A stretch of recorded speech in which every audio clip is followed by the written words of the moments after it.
Bakit hindi mo dapat habulin ang asawa mong nasa iba na? Alam mo bang mas lalong lumalayo ang hinahabol?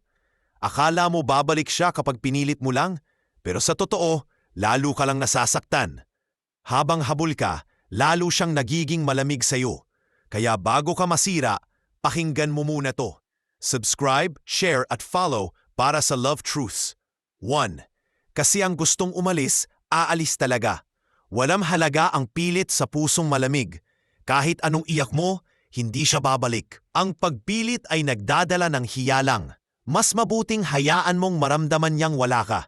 Baka doon niya makitang may halaga ka. 2. Kasi hindi mo pwedeng pilitin ang pagmamahal.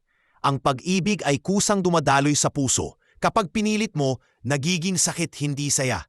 Ang habol ay hindi katumbas ng pag-asa. Ang tunay na pagmamahal ay hindi pinipilit kailanman. Kailangan mong matutong bitawan ang hindi para sa'yo. 3. Kasi binababa mo ang sarili mong halaga. Ang sobrang paghabol ay pagkawala ng kapag nakita niyang kaya kanyang kontrolin, ulitin. Wala siyang respeto sa taong sobrang kapit. Masakit pero kailangang itaas ang sarili mo. Ang tunay na mahal, hindi kailangang habulin kailanman. 4. Kasi baka hindi siya ang para sa'yo. Minsan ang pagkawala niya ay blessing mula langit. Hindi lahat ng iniwan ay kapahamakan sa'yo. Baka tinatanggal ni God ang maling kasama mo para dumating ang taong hindi ka iiwan. Ang pagtatapos ay simula ng panibagong biyaya. 5. Kasi deserve mo rin ng kapayapaan palagi. Paano ka magiging payapa kung habol ka pa? Habang siya ay masaya, ikaw ay wasak. Hindi mo kailangang ipaglaban ang maling relasyon. Ang kapayapaan ay bunga ng matatag na loob. Kapag bumitaw ka, doon ka magsisimulang gumaan. 6.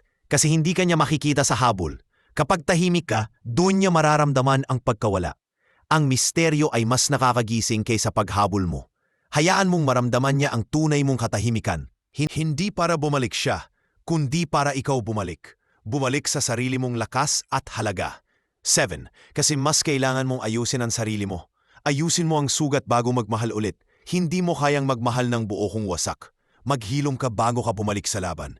Ang tunay na paghihiganti ay pag-ayos ng sarili. Maging mas matatag kaysa sa taong nanakit sa'yo. 8.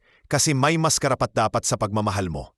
May taong darating na pipiliin kang araw-araw. Hindi mo kailangang maghabol dahil kusa siyang lalapit. Yung hindi aalis kapag dumating ang problema. Yung mananatili dahil totoo ang pagmamahal niya. Kaya wag mong sayangin ang puso mo. Kaya kung nasaktan ka, alalahanin mong hindi sa'yo siya. Hindi mo kailangang habulin ang taong bumitaw sa'yo. Bitawan mo ang mali para dumating ang tama. Magmahal ka muli kapag handa na ang puso.